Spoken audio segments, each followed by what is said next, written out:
Good evening, everybody. We are finally back with Friday Night Frenzy. Dave, I missed you, man. It's been a while, Connor. I hate to admit it, but I miss you too. Oh, well, that warms my heart. That was some good acting right there. We got a prompter on screen. He was told to say that. But no, in reality, we are excited to see everybody back for another edition of Friday Night Frenzy. I mean, March is still a couple months away, Dave, but the madness is already starting right now. Now, we're talking about the weather, or we're talking about on the court? Which one? I mean, for this instance, we're talking about on the court. We'll leave the weather to the other people. It's getting crazy. It's getting crazy at the right time. A lot of fun, too. It's getting a lot of fun, so let's get right to it right away. And we are starting things off with the Escanaba Eskimos, who have won 4 straight, taking on the undefeated Calumet Copper Kings. First quarter, Calumet up 3-0, and Alexis Strom picking the pocket and going the other way to make it 5-0 Calumet. And now under 6 in the first, Eski trailing 7-0, and Madison Monkevic off the inbound pass gets the ball right under the basket to finally get Eski on the board.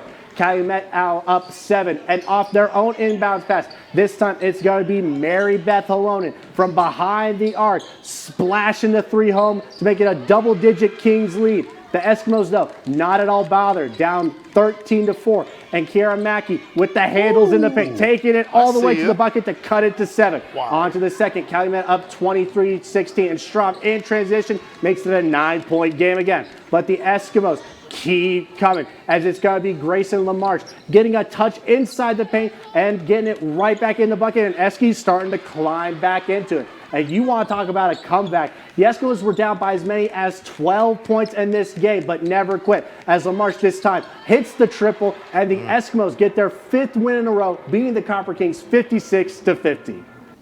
And now we got the Ironwood Red Devils taking on the Lake Linden-Hubble Lakes. Lakes leading by just 1 point, 10-9, but Cody Dabb with the soft touch to give Ironwood the lead by 1. Same score, Lakes now inbounding the ball, and Mason Holzberger and a sea of bodies going up and away for the jumper to give the Lakes the lead back. On to the second, Lakes up again, 18-17, and Brendan Davis jumping in the passing lane for the steal, and off the races we go as Denny Marcotte gets the transition too. Lakes back down on offense, and this time, Gabe Popko popping up for the baseline jumper for the Lakes. Red Devils, though, hanging around, down by 3, trailing 23-26. And it's going to be Vaughn Lyons flashing inside to get the roll into the bucket to make it a 1-point game. And what a game this was, as it's going to be Rukas Beluski from behind the arc on the catch and shoot, burying it. And it took double overtime. But the Ironwood Red Devils come away with a 61-57 win against the Lakes.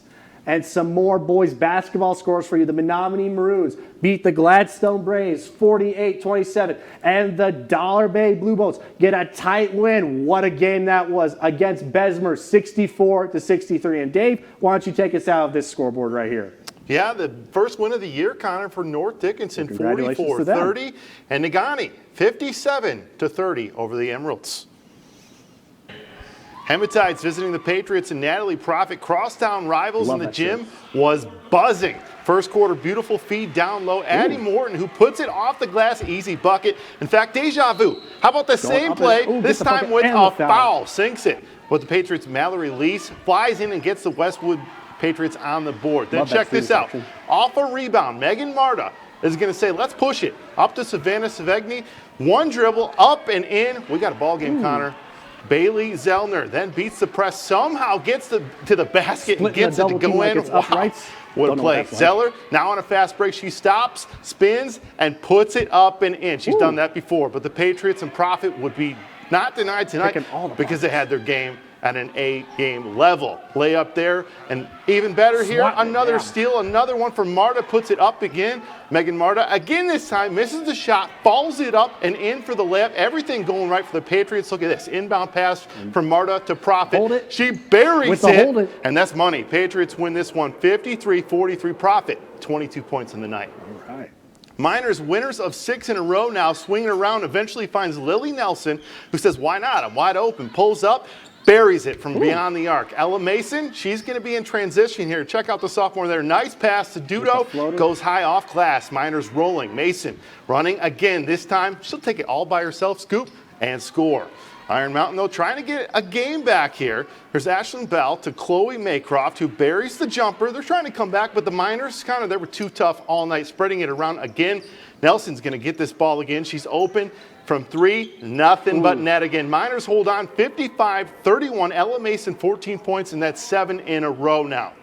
Let's check out some scores here. Munising loses 48-53 to Bark River Harris and Engadine.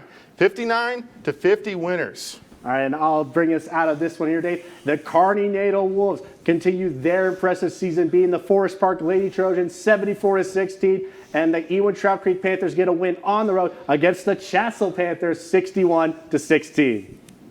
I mean, quite an impressive start to Frenzy. I mean, Escanaba being previously undefeated Calumet, they had won some 30-plus regular season games in a row. So, I mean, Escanaba off to a great start. The Ironwood boys also impressive, took double overtime. But, hey, you get those clutch buckets in the late half of the season, it's definitely going to turn out well in March. Well, we had a crosstown rival, too. It was buzzing in that gym. I mean, both student sections, Connor, for Ishpeming and Westwood. It was a lot of fun, and it was a good game. I heard, obviously there was a highlights. I heard there was a little shooting contest going on between the student sections, too. There was. Somebody, I don't know who it was. I wish I would have got a name, right? Not that I'm a reporter or anything, right?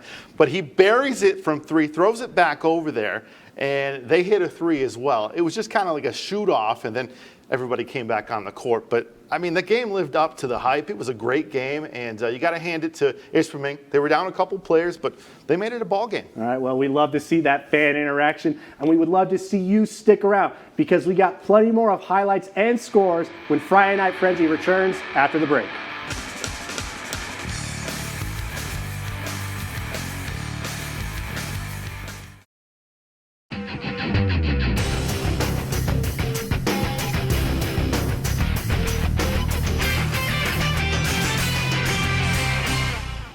Welcome back, everyone. I mean, Dave, we were waiting long enough, so why don't you just go ahead and bring us right into some more basketball action. Let's get right back at it. Redettes hosting the Maroons. Megan McAfee nowhere to go, but somehow finds Maria Mulatto the bucket and one. That's good. You got to sell it, ref. You got Maroons, to throw it down. It's their turn now.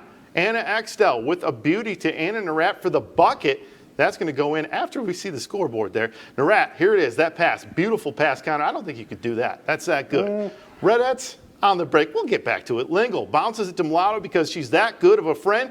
Gives her the assist on that one as well. Maroons next possession. Olsen, no look, bounce pass to Narat again. Count it, what a beauty. Marquette, though, was lethal. However, Zoe Smith, cross-court pass to Mulatto. Check this out. Strong pass. Mulatto says, give me all 1, 2, and 3 of those. Nothing but the bottom.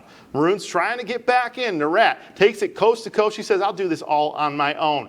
Gets it and go in. But Mulatto said, well, I'm going to get what's back with his mind. She takes it in all by herself, gets her own board, wouldn't be denied. Redettes win this one 47-42. Connor, take these scores. All right, I got you. The West Iron County Wycons beat the Gwen Model Towners 42-32. And the Niagara Badgers beat the Norway Knights 48-14. And some more scores for you. The Dollar Bay Blue Bolts making a sweep of Bessemer as the girls beat the Speed Girls 57-43. And the Ironwood Red Devils win 51-29.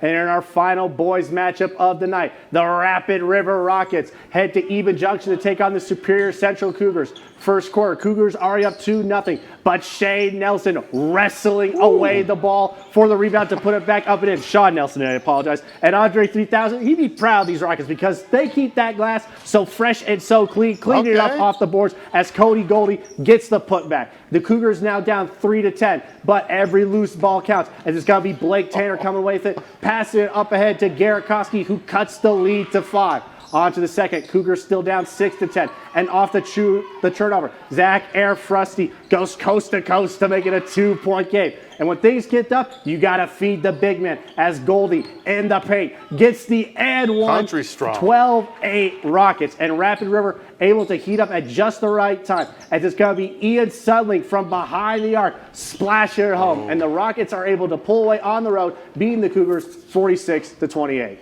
Thank you so much for watching Friday Night Frenzy on ABC 10. And follow us on Twitter at ABC10 UP Sports. And while you're at it, give me and Connor a follow as well. And if you want to stay up to date on all the sports news of the Upper Peninsula, subscribe to our YouTube channel and like us on our Facebook page.